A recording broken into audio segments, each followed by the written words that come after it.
Allez-y. Monsieur le Président, chers collègues, les drames récents témoignent de la difficulté à appréhender les multiples formes du harcèlement. Ils trouvent à l'heure des réseaux sociaux des formes nouvelles et des terrains pluriels. Bien qu'ils soient désormais considérés comme un délit condamnable par la loi, les retours de terrain sont révélateurs des lacunes de notre modèle éducatif. Nous devons mieux détecter le cas de harcèlement en incitant la parole des victimes, mieux appréhender les situations en formant les adultes à réagir correctement dans ces situations, mieux prévenir en sensibilisant aux droits des enfants et aux risques qu'entourent les harceleurs. Sur ces points, l'État et l'Éducation nationale se trouvent en première ligne et doivent mieux faire. Proposer une campagne de sensibilisation décidée dans l'urgence, de surcroît dans une période de préparation et de passage d'examen pour de nombreux collégiens et lycéens, c'est bien trop peu pour ce qui est censé être une grande cause nationale. Il faut faire plus. Les équipes enseignantes doivent être davantage formées pour être mieux armées dans la reconnaissance des situations et leur gestion. Elles doivent être soutenues avec des renforts de personnels médicaux. Trop souvent, leur présence est insuffisante dans les structures éducatives. Notre combat doit continuer sur les plans de prévention, de sensibilisation et de responsabilisation. Associations et membres de l'enseignement font leur possible, mais le harcèlement dépasse l'école. Il faut que chacun en citoyen se remette en question. Nous devons montrer l'exemple aux plus jeunes sur les attitudes à adopter dans nos relations avec les autres.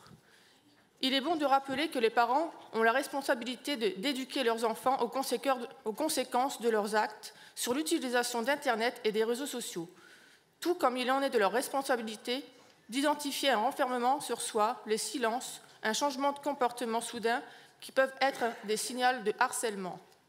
Pour toutes ces raisons, nous voterons la motion amendée car nous considérons que le harcèlement est un sujet transpartisan.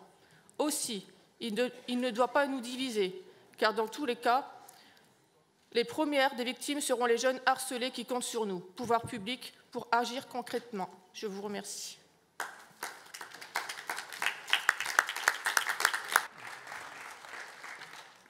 Oui, un petit mot rapide pour compléter, Monsieur le Président.